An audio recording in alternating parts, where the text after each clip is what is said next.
en esta clase y la que viene vamos a enfocarnos en la unidad 2, que era estanque, lagunas y fuentes.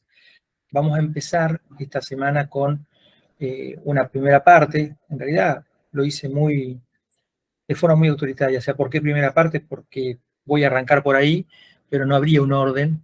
Pero vamos a ver un poquito qué es un estanque, cuáles son las características, las clasificaciones, los tipos de estanque, qué tener en cuenta al momento de decidir el lugar, un poco los materiales de construcción que podemos utilizar y cómo se construiría, cuáles serían las etapas de un estanque, de los más comunes, que serían los estanques de lona, que es lo que más van a utilizar ustedes. Y dejo para la segunda parte todo lo que es y, bueno, y vamos a ver también dentro de todos todos los materiales adicionales, incluyo la parte de fuentes, que también se pueden tener en cuenta y agregar.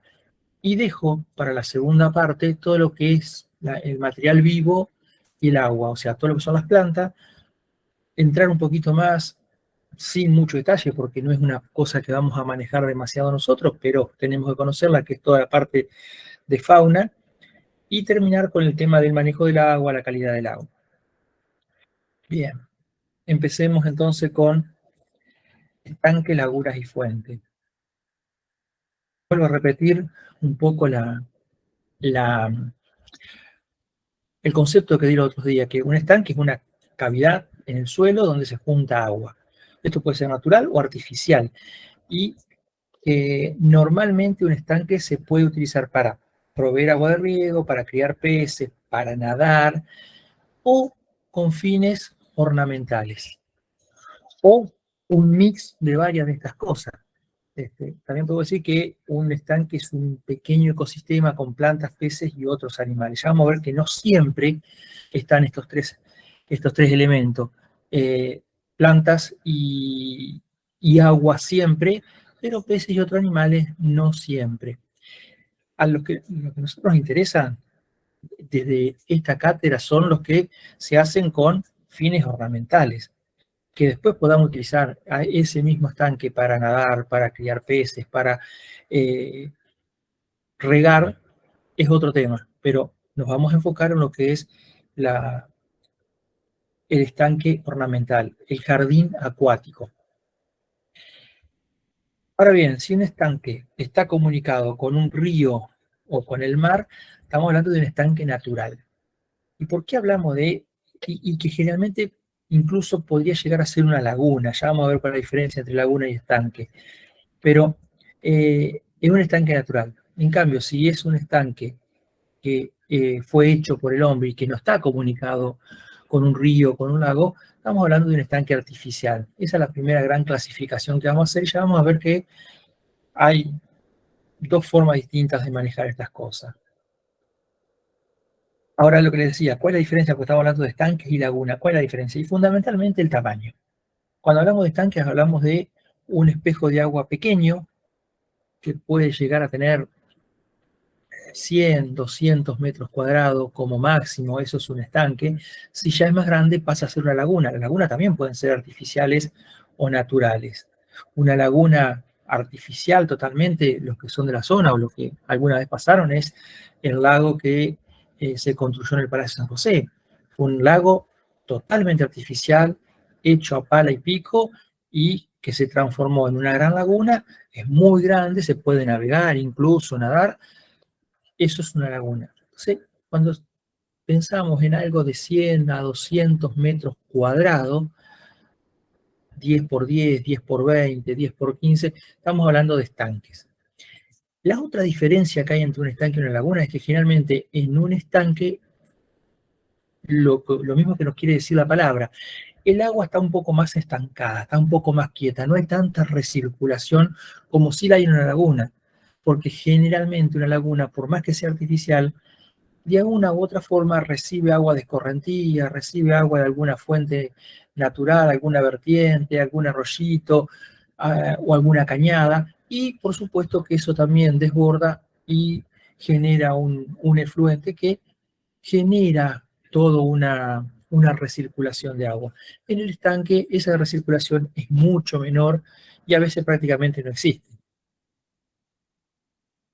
Y por otro lado, eh, el tercer componente de este título, las fuentes son aparatos, son construcciones, son máquinas, son artificios o ingenios hidráulicos que eh, nos van a proveer, nos van a abastecer de agua, que puede ser agua potable cuando tienen un uso utilitario.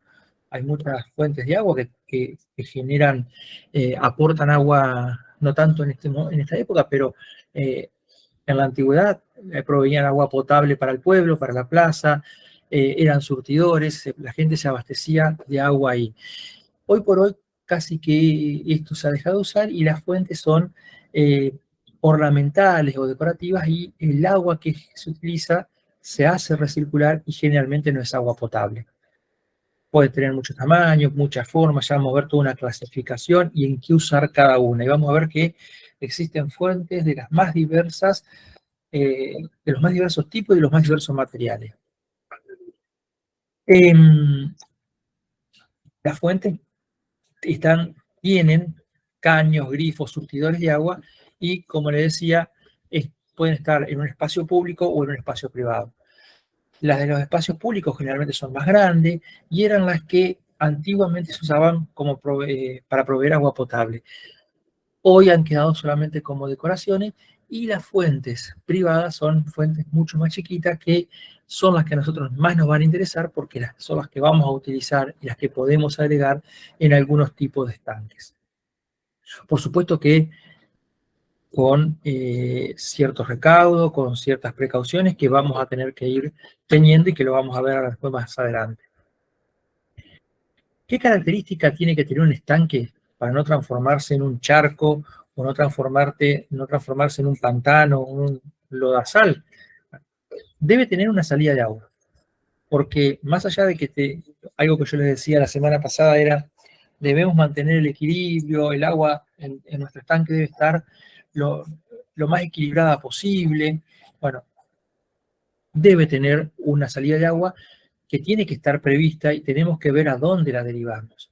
Si la hacemos recircular, si esa salida de agua, ese rebalse lo vamos a retomar y lo vamos a volver a meter al estanque, si lo vamos a mandar al alcantarillado público, si lo vamos a mandar a algún desagüe, alguna cuneta, alguna zanja de desagüe, ¿qué es lo que vamos a hacer con eso? Y por supuesto tiene que tener un ingreso de agua fácil de operar, porque si nos pasa lo que nos pasó este verano, donde no llovía, donde las temperaturas eran muy altas, donde la evapotranspiración, que ustedes habrán aprendido a calcularla en climatología y algunos datos yo les di cuando dimos riego, yo creo que este año tuvimos evapotranspiraciones, no tengo los datos precisos porque ahora de la cabeza, pero tiene que haber rondado los 8 milímetros por día. 8 milímetros por día es casi un centímetro.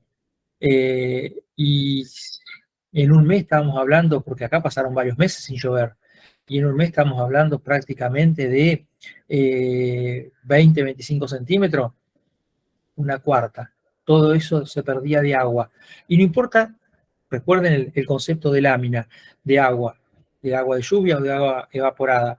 No importa el tamaño, al contrario, cuanto más grande el espejo de agua, más va a ser el volumen que se perdía, más es el agua que había que incorporar.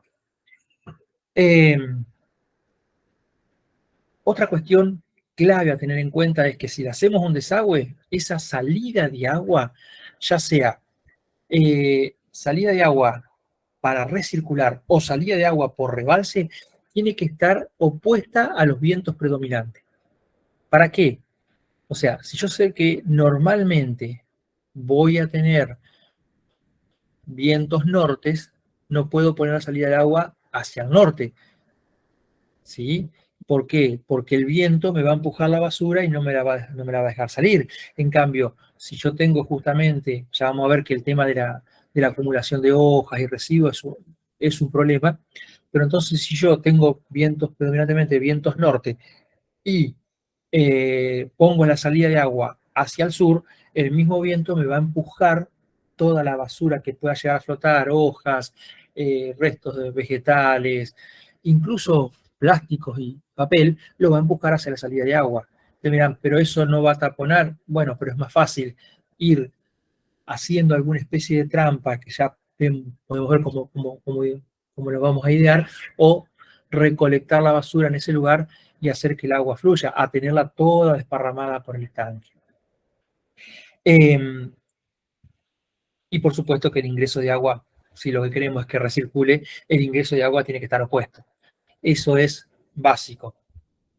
Y ustedes me dirán, y sí, y no. Yo he visto muchas piletas públicas donde la entrada de agua está prácticamente al lado de la salida de agua. Entonces el agua no circula.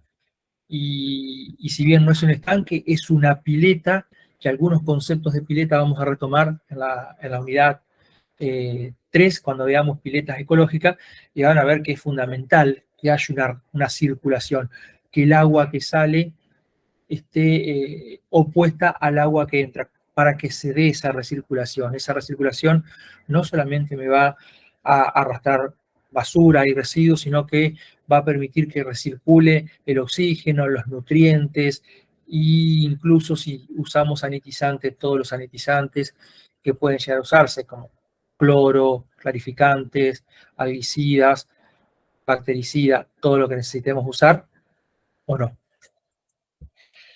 Pero ya vamos teniendo algunas ideas de cómo armar un estanque. No es que lo armo, hago un pozo, le pongo una lona y lo lleno de plantas. No, no. También necesitamos peces. Si el estanque va a ser un estanque más o menos grandecito, que no va a ser un estanque de 1 por 1, de 2 por 1, o incluso ahí, vamos a necesitar peces. ¿Por qué? Los peces nos van a ayudar fundamentalmente en dos cosas. Más allá de que le van a aportar colorido, le van a aportar vida, le van a aportar un montón de cosas, pero que también vamos a tener que tener en cuenta algunas características de nuestros estanques y vamos a incorporar peces, pero nos van a aportar dos cosas. Por un lado van a controlarnos larvas de mosquitos.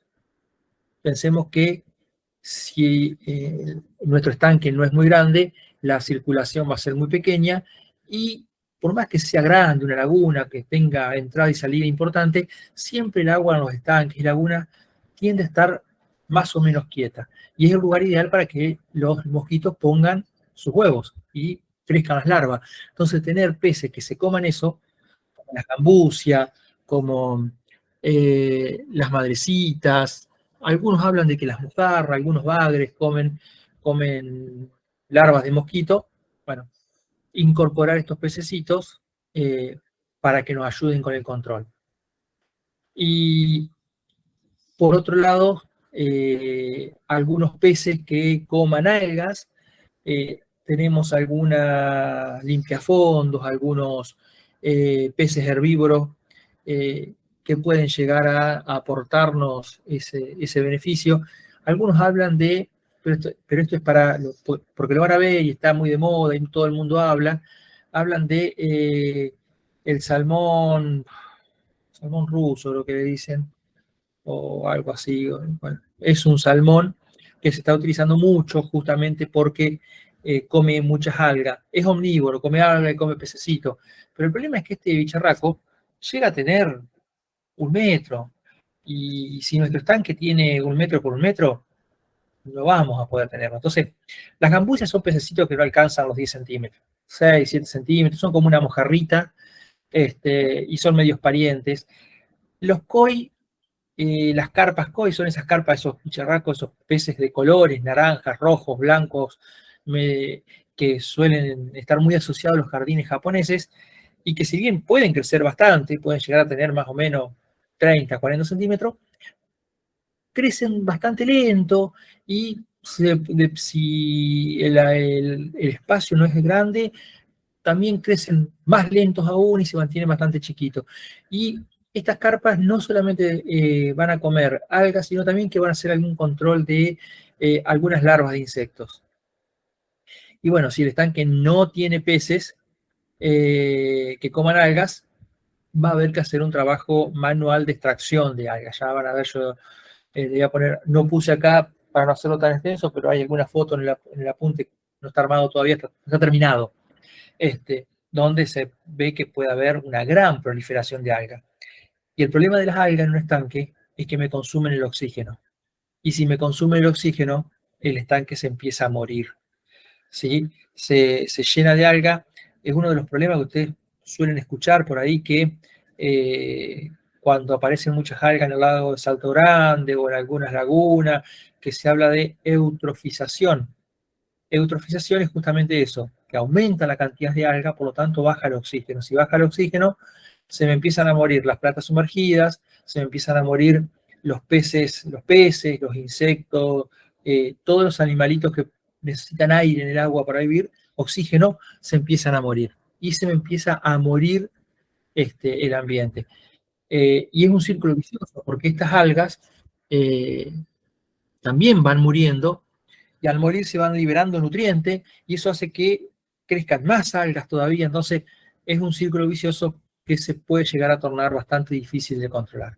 Por eso, o hacemos un control manual, sacándolas con un tipo colador, con un barrefondo, limpia hoja que le llaman, que usamos en la pileta, o con alguna herramienta, pero si no tenemos peces que se las coman, hay que usar, hay que sacarlas manualmente. Se estaban utilizando unos escarabajos acuáticos que hacían un buen control, pero no está muy probado todavía esa forma.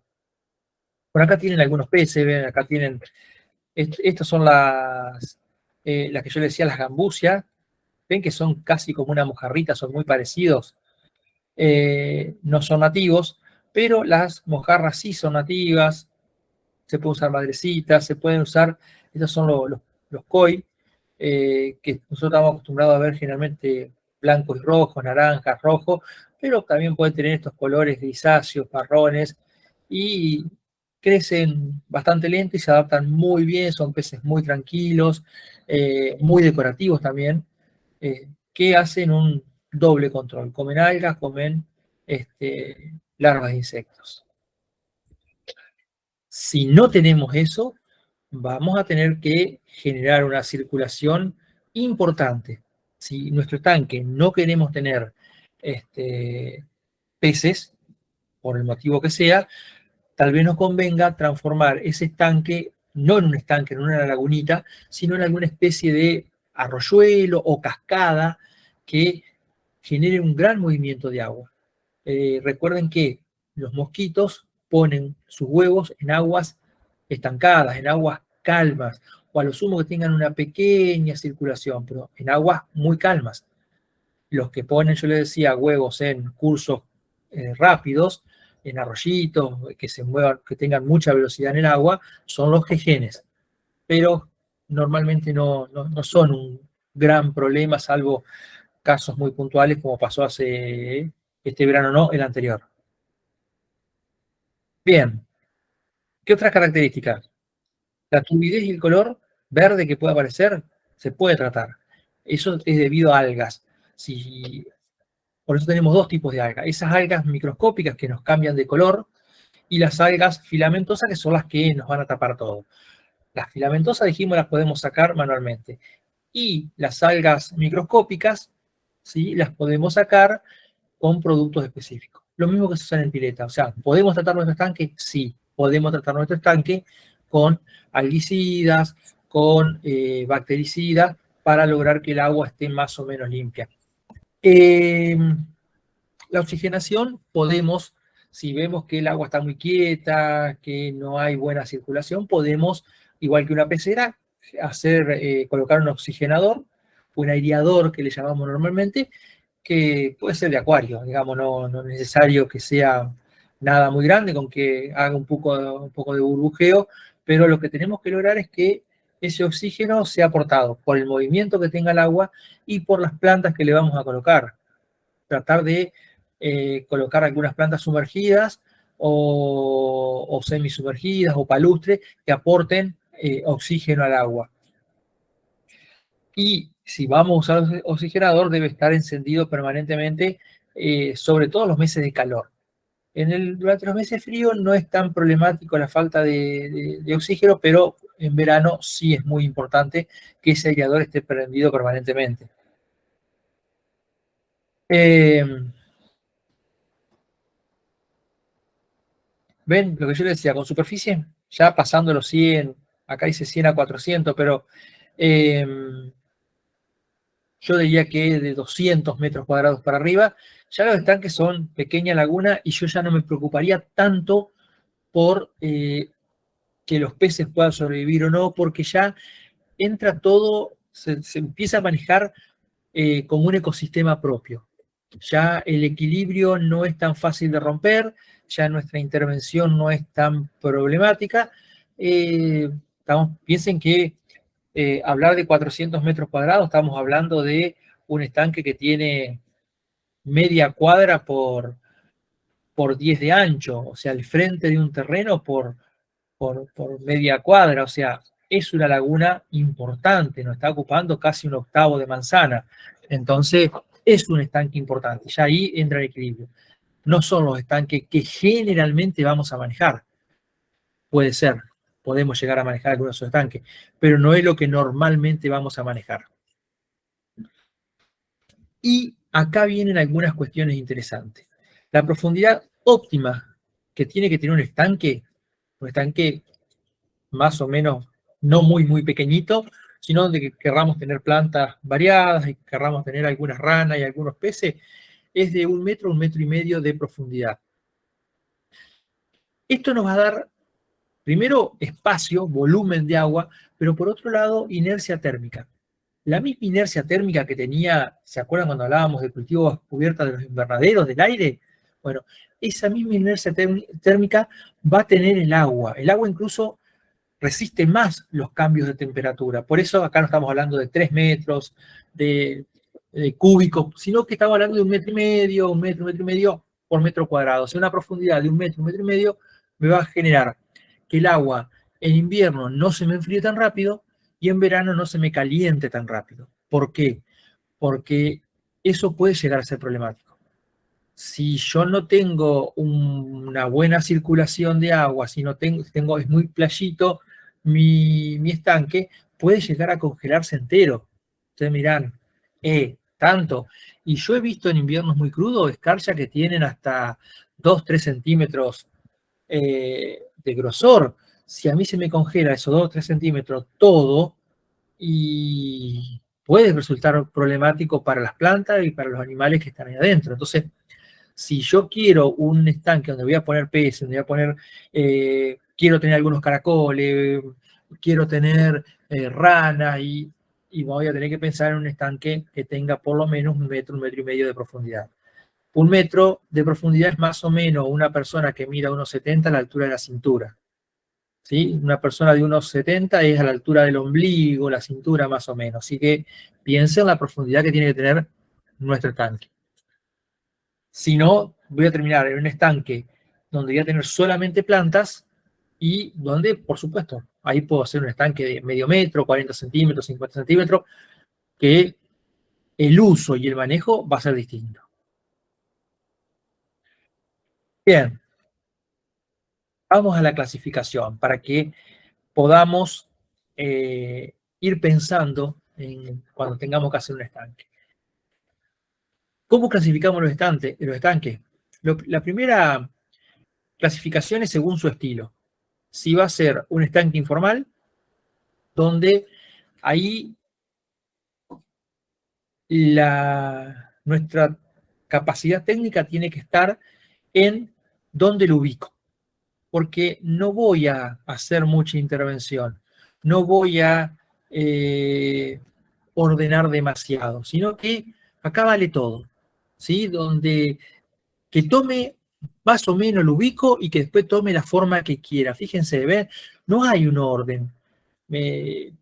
No es que tengo acá tal cosa, no está ordenado, es todo medio desordenado, hay piedras, hay acá unas colas, no sé si son, no alcanzo a ver bien, no me acuerdo tampoco cuando saqué la foto, si eran, me parece que son espadañas, pero podrían ser equisetun,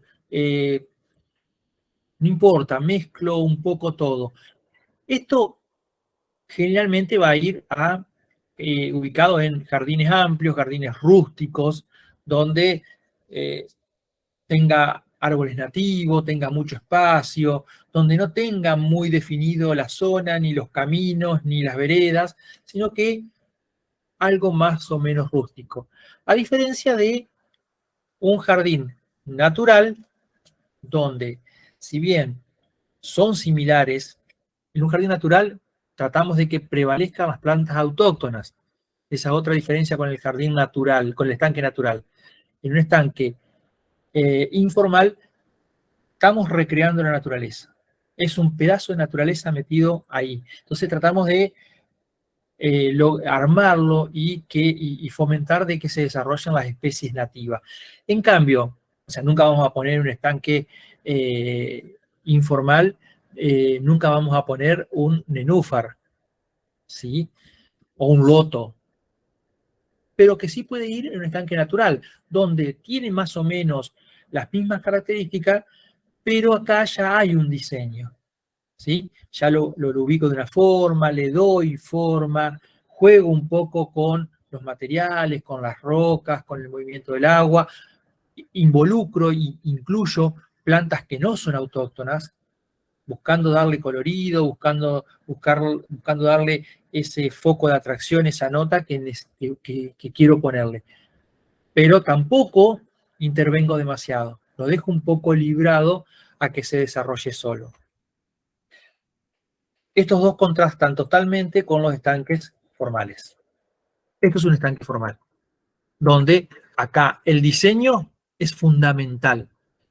Acá lo que yo hago predominar es el diseño y los materiales por sobre cualquier otra cosa. Fíjense, acá se arma un recipiente redondo con una entrada de agua, o tal vez entra por acá y por acá es el desagüe, con una veredita, poquitas plantas bien ubicadas, bien organizadas, en dos planos, unas plantas palustres que asoman aquí y una flotante acá, pero dejando un espacio bastante libre para que las plantas no se lleven toda la atención, sino que se lleve la atención más que nada al diseño, una estatua hacia el fondo, una escalerita. Busco con esto generar un foco de atracción visual que me lleve a caminar desde el fondo de este parque que estaría por acá, caminar al encuentro de ese espejo de agua, pero donde las plantas acá tienen una participación secundaria. Esos serían los tres tipos de estanques de acuerdo a su estilo. Continuamos. ¿Cómo más podemos clasificar a los estanques? Ya van teniendo esa idea. Por supuesto que este no lo van a ir a poner, este estanque formal no lo van a colocar en una casa de campo, no lo van a colocar en una estancia, ¿sí? O sí, pero no sería lo más normal. Yo, si me llaman para hacer el casco de una estancia y me dicen quiero un estanque, pienso automáticamente, primero miro si el patio es medio rústico, donde tengo algunos sauces, algunos espinillos, no hay, digamos, una plantación muy formal, pienso en un estanque informal, ¿sí? Algo así. Ahora, si yo veo que ya hay una especie de patio donde se pusieron algunos fresnos, donde se pusieron algunos eucaliptos, donde hay árboles exóticos, tal vez me incline por un estilo natural, por un estanque natural, donde si bien dejo un poco librado, que las plantas crezcan un poco como ellas quieran, pero acá incorporo algunas plantas exóticas, incorporo algún poco de diseño, lo ubico bien, lo voy manteniendo, lo voy manejando, ¿sí? Pero nunca pensaría en esto. Según su contenido. Y acá, ¿qué es lo que tienen adentro? Y el primero que aparece es el estanque tipo koi. ¿Y por qué hay que pensar en esto? ¿Y por qué es importante conocer esta clasificación? Porque si yo voy a hacer un estanque tipo koi, lo que me viene a la cabeza, los koi son estos pescaditos que ya lo vimos que nos ayudan a controlar algas. Pero acá el 90% de los seres vivos del estanque son carpas koi. no tengo prácticamente otros peces, no tengo ranas, no tengo aves, no tengo pájaros, tengo peces, estos peces koi.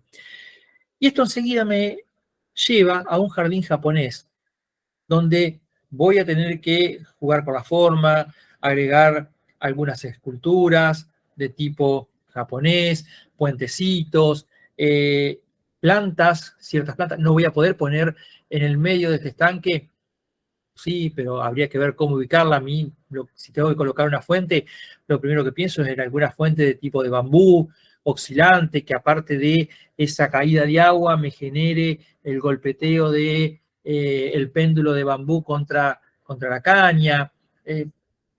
Me voy a eso, a un estanque koi. Y un estanque grande, porque estos peces son bastante grandes. No lo puedo hacer en estanques reducidos. Tiene que ser un estanque que tenga proporciones más o menos importantes, 50, 100 metros cuadrados. Y lo que preguntaba la compañera, otro tipo de estanque es el estanque Carassius, los goldfish, los tres colas. ¿Sí? Acá la mayor parte de los peces son peces Carassius. Acá tengo que pensar en un fondo rocoso, tengo que pensar en muchas plantas sumergidas o semiflotantes, en aguas que más o menos se muevan, aguas claras, y estanques reducidos, ¿sí? Porque son pececitos chiquitos. Entonces, si yo meto estos bichitos en un estanque de 100, 150 metros cuadrados, se me van a perder. En cambio, si yo los pongo en estanques más chiquitos, 10 metros cuadrados, 20 metros cuadrados, por más que esté al aire libre, estos pececitos pueden adaptarse muy bien.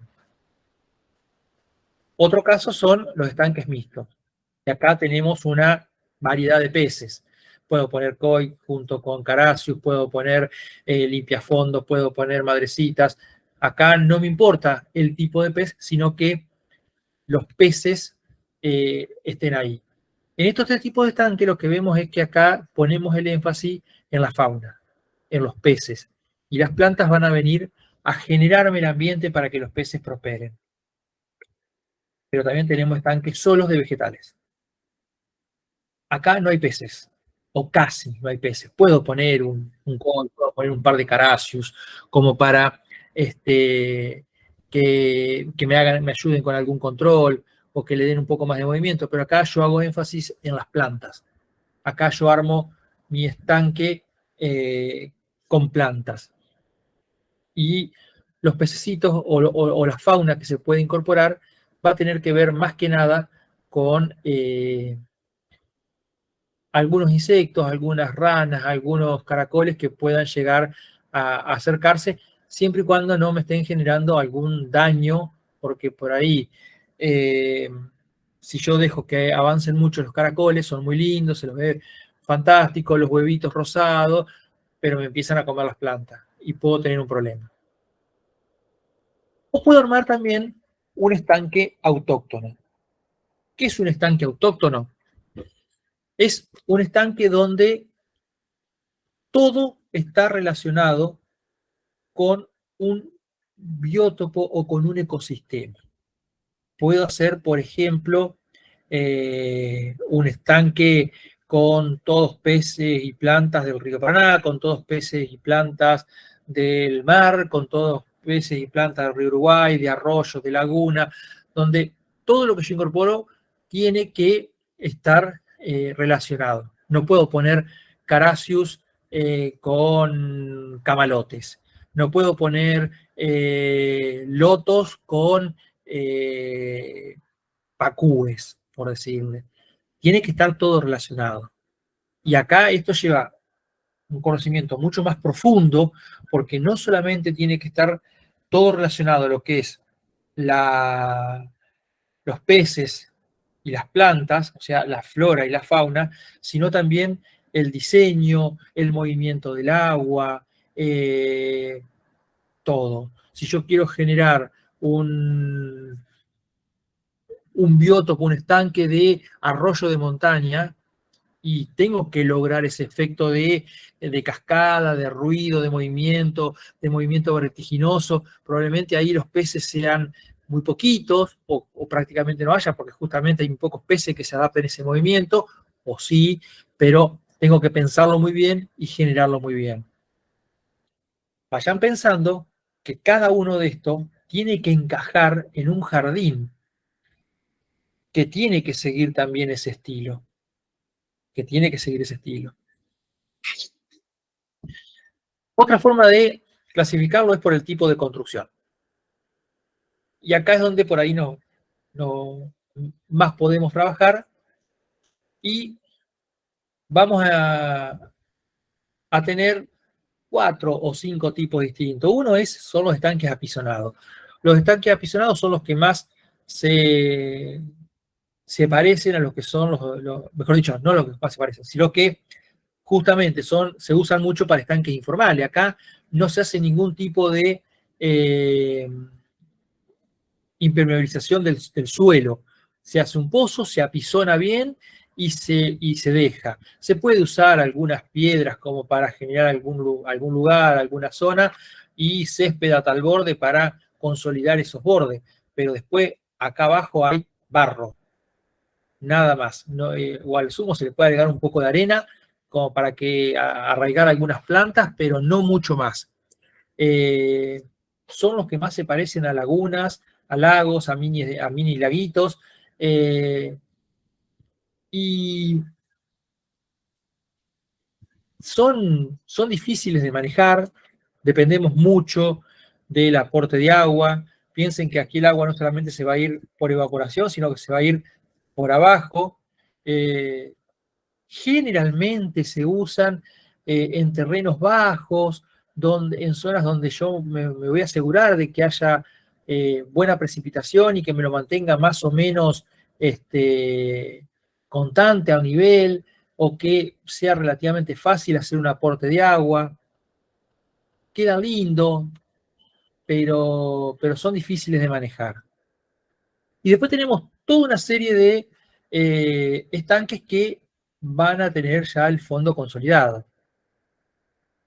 Fabricado son piletas, pero no son piletas simples, sino que vienen con formas, vienen con distintos escalones y que tienen como un reborde. Aquí voy a poner plantas palustre, aquí voy a poner también algunos contenedores con plantas palustre, aquí voy a poner plantas arraigadas, semiflotantes.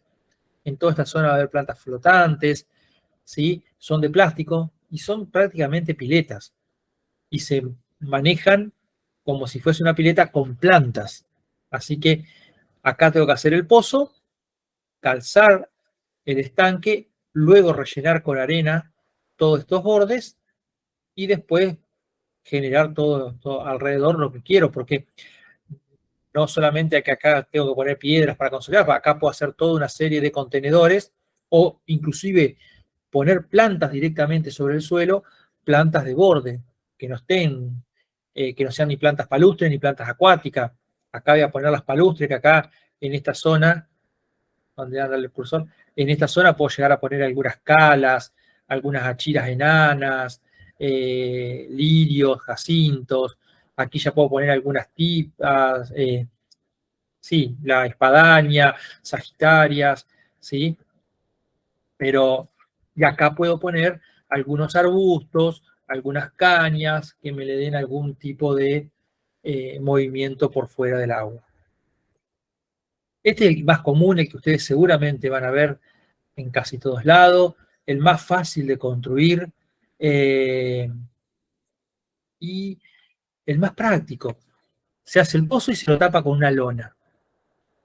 La consolidación del fondo, el aislamiento me lo va a dar esa lona. Y después yo les puedo hacer, cuando voy cavando, puedo hacerle escalones, puedo hacerle zonas más profundas, zonas menos profundas, zonas con huecos donde poner contenedores de plantas que estén arraigadas. Una vez que yo lo tengo armado, consolido un par de cositas a tener en cuenta. Este borde tiene que ser como un poquito más alto que lo que queda afuera, que quede como una pequeña lomadita, para que entonces la lona caiga en esta especie de canaleta que queda acá al costado y lo tapo con tierra y lo dejo al mismo nivel que esto. Pero justamente que la lona haga como una vuelta sobre esa lomadita y yo la firmo sobre este lado. Y acá otra cosa, lo que preguntaban a comer, dije, no te apures. Acá está puesta del lado negro. ¿Puede ponerse del lado blanco? Sí. ¿Cuándo? Ya vamos a llegar. Pero estos estanques son muy fáciles de hacer, muy útiles, y vamos a ver el paso a paso de construcción de un estanque en un ratito. Después tenemos estanques de cemento. Son los más caros, pero son los más duraderos y son los que podemos darles mejores formas y agregarle todo lo que querramos, porque podemos ir armándolo y poniéndole los contenedores ya directamente, fabricándolo con el mismo cemento, los contenedores para soportar las distintos tipos de plantas. ¿Sí? Fíjense que acá han usado esta especie de ladrillo hueco que me va a poder sostener las plantas palustres, las plantas, las plantas sumergidas. Aquí vamos a poner plantas de orillas, plantas flotantes, o sea, es el que más trabajo lleva, pero es el que más me va a durar y el más versátil, al que más usos distintos le voy a poder dar. Uno tiene que ver qué es lo que se necesita, qué es lo que le están pidiendo y con qué presupuesto cuenta. Si yo tengo poco presupuesto y no estoy muy seguro de que ahí vaya a quedar el estanque por mucho tiempo, tal vez un estanque de lona, el que veíamos con el plástico abajo, o incluso un estanque apisonado puede servir perfectamente. Si yo ya quiero construir, esto es un edificio donde este estanque va a estar en un patio interno, por lo tanto no se va a romper por lo menos en los próximos 50 años, tal vez este tipo de estanque sea muy interesante. Si yo estoy armando en una casa familiar un jardín donde hay un cierto lugar que va a estar destinado al estanque y va a ser chiquito y no hay mucho espacio como para mover tanta tierra, tal vez un estanque de los que veíamos de plástico, de prefabricado, sea la opción. Eso tenemos que verlo de acuerdo al lugar que yo tengo y al gasto que quiero hacer. El que más duradero va a ser este estanque de cemento. El prefabricado de pileta de plástico va a ser el segundo. El tercero es el de lona. ¿Por qué? Porque los movimientos de tierra, el crecimiento de raíces de árboles cercanos o de las mismas plantas puede perforar la lona y puede romperlo. Y el que menos el que menos me va a durar o no, porque también va a depender de lo que yo quiero de mi estanque, va a ser el de tierra apisonada. Bien, ¿dónde construyo un estanque? ¿Cómo elijo el lugar para construir un estanque? Una de las cosas que puedo tener en cuenta es justamente que el agua refleja. Entonces, lo puedo utilizar a ese pequeño estanque como un foco o un espejo para reflejar alguna cosa que yo quiera que se destaque. Puede ser un árbol o una planta que por su floración, por su forma, por su tamaño, quiera que se refleje. Puede ser que quiera reflejar alguna escultura, alguna estatua, alguna construcción. Entonces, ese puede ser un primer caso de elección. Lo ubico acá porque entonces, cuando yo me siente en este lugar, voy a tener ese reflejo y me va a generar una especie de imagen que me va a embellecer mucho el jardín.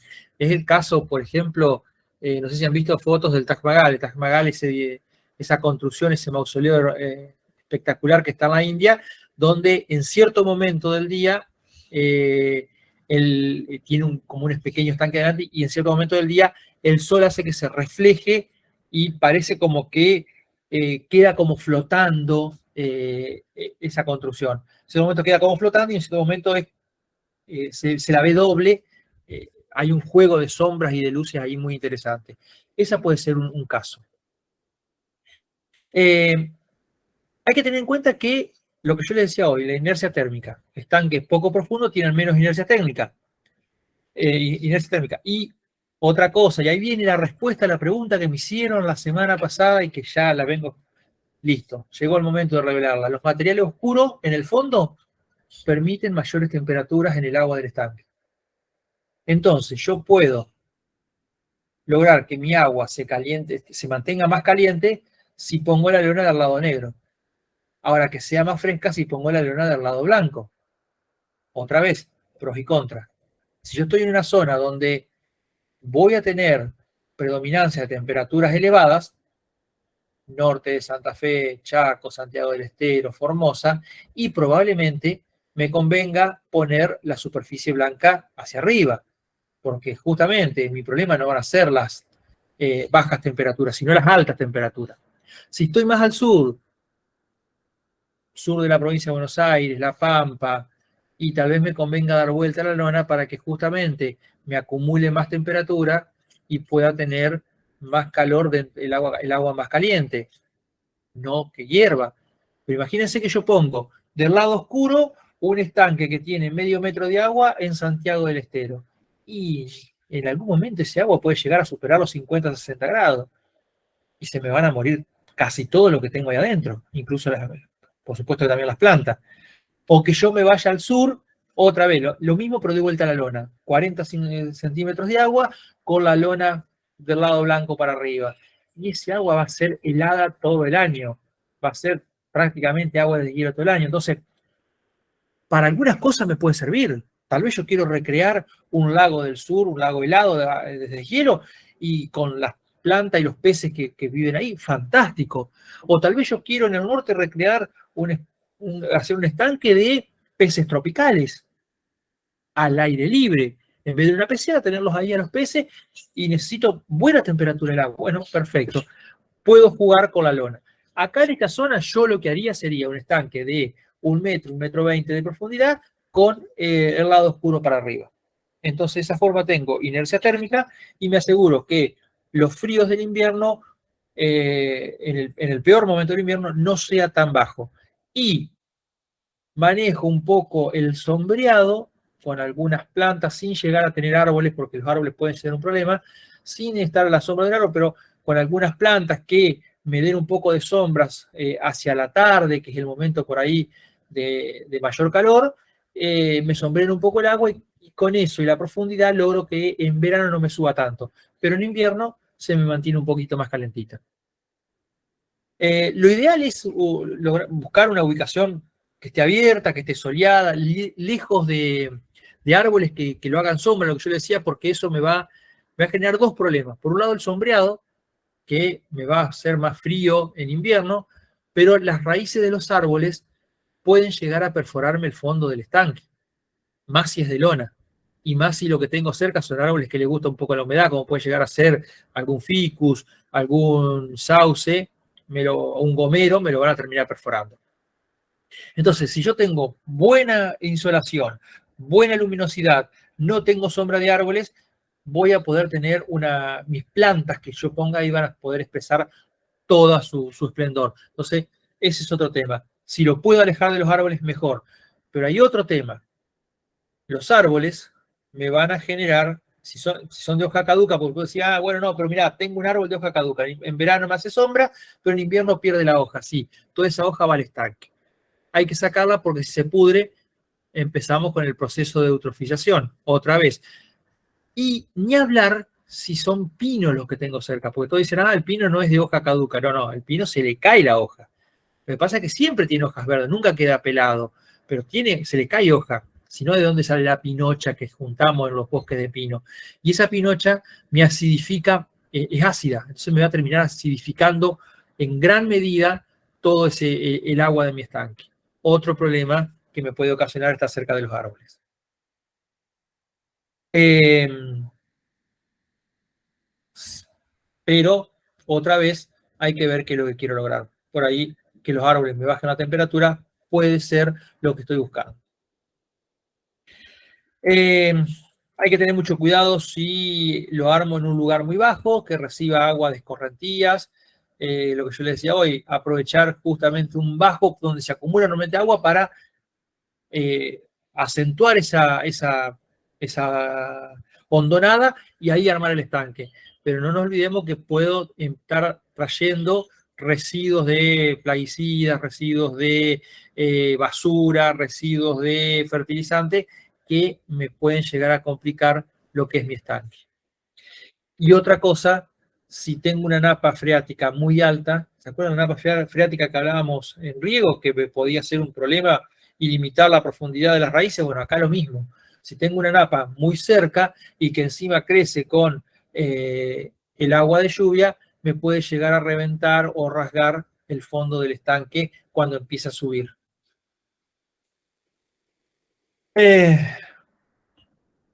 Cuidarnos de las heladas, sobre todo si tengo un terreno grande y con mucha pendiente y justo en el bajo más bajo quiero poner el estanque, sepan que ese bajo más bajo, además de que va a ser muy húmedo y voy a tener todos estos problemas de escorrentía y de napas de agua, va a ser el lugar más frío de la zona. Porque recuerden que el aire frío es más denso que el caliente y el aire frío tiende a bajar y se tiende a acumular en los bajos. Por eso generalmente cuando empiezan los primeros fríos y empiezan las primeras heladas, siempre dicen, van a escuchar en el campo que dicen el lodo en los bajos. Y sí, es la parte más fría de la zona. Bueno, vamos el paso a paso de la construcción.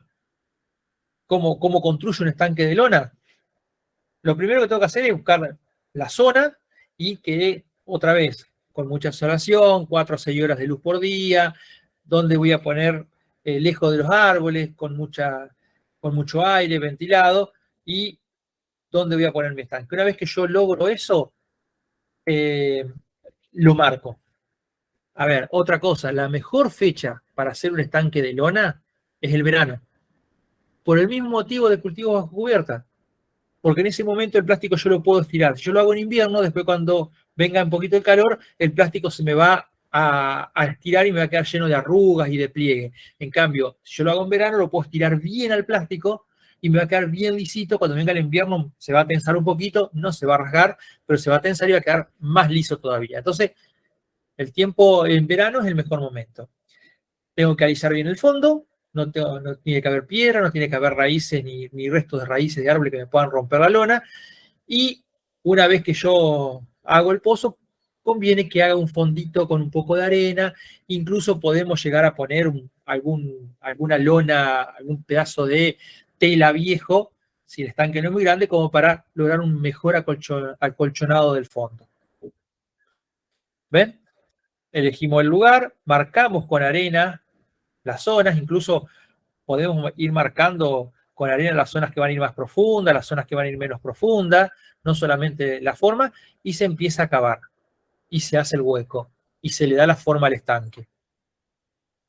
Después de eso, una vez que ya lo tenemos bien armadito, ¿ven? Fíjense que esto que acá aparecía con un círculo en el medio es lo que va después a ser la parte más honda. Una vez que tenemos, ven que se hizo todo un borde, ¿para qué? Para que la lona, acá, este era muy sofisticado, se puso un fieltro especial que viene, una geotextil para que el fondo quede más consolidado, pero en un estanque familiar no es necesario. Pero sí se va colocando la lona y se la pone sobre el borde para que pase por arriba y del otro lado, uy, se me fue acá, se consolida. ¿Qué es lo que están haciendo acá? ¿Ven? Acá cruzó y acá taparon todo ese borde de lona con tierra. Entonces queda como un lomito acá, como una bajadita donde la lona queda bien afirmada. Acá estamos poniendo estera de coco para que las plantas se puedan arraigar bien después ahí. Ponemos contenedores y ahí se arraiga bien. En los bordes se puede poner, acá se puso una lona, pero no se consigue ahora, no se está importando, son láminas de piedra, le llaman, que son como especies de esterillas con piedras pegadas arriba. Entonces eso hace todo un efecto como si fueran piedras en los bordes y no tenemos que poner piedrita por piedrita. Y esto es un pedazo de la tela del geotextil con bolsillo que se usa para los jardines verticales. Se puede poner los bordes para, acá estamos una sagitaria, para poner el sustrato y plantar las plantas que van semisumergidas. Una vez que se terminó de poner la lona y fijarla bien todos los bordes y todas las esteras y todas las láminas de piedra, se empieza a rellenar con piedrita los bordes y las partes del fondo que queremos que resalten y se llena de agua y se terminó. No es ninguna ciencia armar un estanque. No es ninguna ciencia. ¿Qué es lo que tenemos que tener en cuenta? Hacerlo en verano, que la lona pase por sobre ese bordecito y apretarla bien para que no, cuando la llene con agua, no se me arrugue en el fondo y no mucho más. Después es una cuestión de diseño, dónde pongo piedrita, dónde pongo las plantas sumergidas, dónde pongo, en qué planto las plantas y en qué sustrato uso, que se lo vamos a ver la semana que viene en la segunda parte. Los elementos adicionales. ¿Qué le puedo agregar? Y acá ya empezamos con cosas que ya vienen por añadidura. Puedo colocar luces. Recuerden que si vamos a colocar luces, tenemos que hacer una instalación que tiene que ser especial con cables y tuberías especiales para piletas, para evitar los cortocircuitos, pero podemos lograr efectos muy bonitos con las luces. También podemos ubicar rocas. Hay que tener cuidado con las rocas. Acá, ninguna de estas fotos es mía. Ninguna de estas fotos es mía. Hay que tener cuidado con las rocas. ¿Por qué? Porque hay rocas que cuando las pongo en agua no les pasa nada y serían las ideales.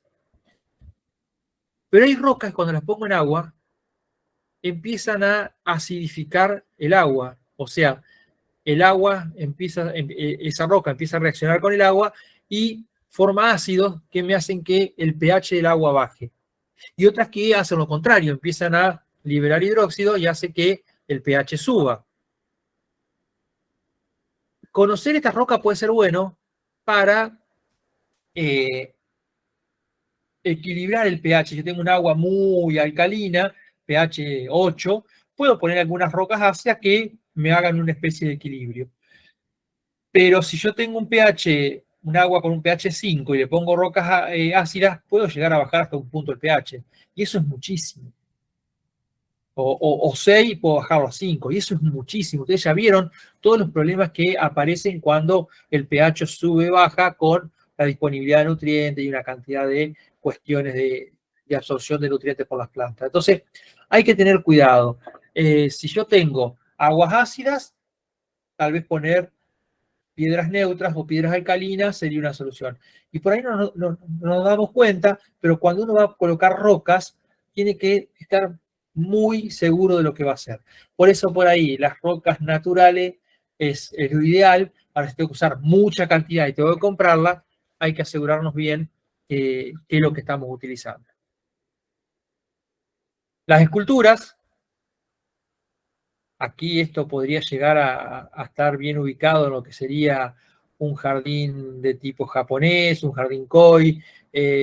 Aquí esto podría estar en un jardín informal. En un jardín natural podría poner algunos patitos. Hay para todos los gustos. Podemos poner vasijas, podemos poner macetas rotas. Se puede armar combinaciones muy interesantes agregando elementos adicionales, luces, rocas, esculturas, troncos. Podemos lograr efectos y armar estanques muy interesantes. Y, por supuesto, las fuentes. hay muchísimos estilos, muchísimos materiales, tenemos fuentes de cascada, fuentes retros que nos hacen pensar en cosas muy antiguas y realmente son hechas nuevas. Los materiales que se usan son muchísimos.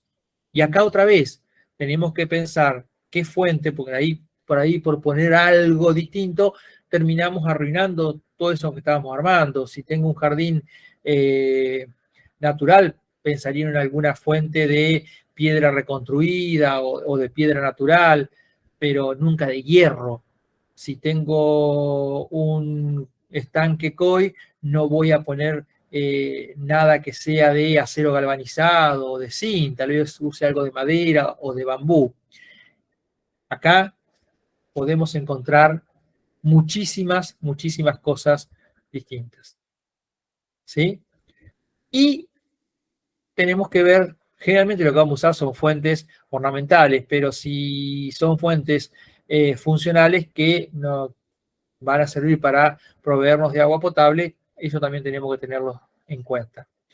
¿Qué necesitamos para instalar una fuente? Una conexión eléctrica, porque las fuentes sí o sí tienen que tener circulación de agua, para eso las ponemos. Una fuente sin agua no tiene sentido. Podemos poner un programador, porque tal vez durante la noche no queremos que funcione desde que nos despertamos a la mañana hasta media mañana y después de media tarde hasta la noche, y bueno, podemos hacerlo con un programador. La entrada y la salida de agua si vamos a usar fuentes funcionales, bebederos, fuentes para proveer agua a animales, fuentes para proveer agua para tomar, todo eso tenemos que tenerlo en cuenta. Y si es una fuente decorativa, una bomba que nos genere esa recirculación del agua. Lo que les decía, si voy a poner una fuente, una cascada o un arroyo, tiene que estar lejos de las plantas. Generalmente a las plantas que vamos a utilizar no les gusta mucho que el agua se le mueva demasiado o que le salpiquen mucho.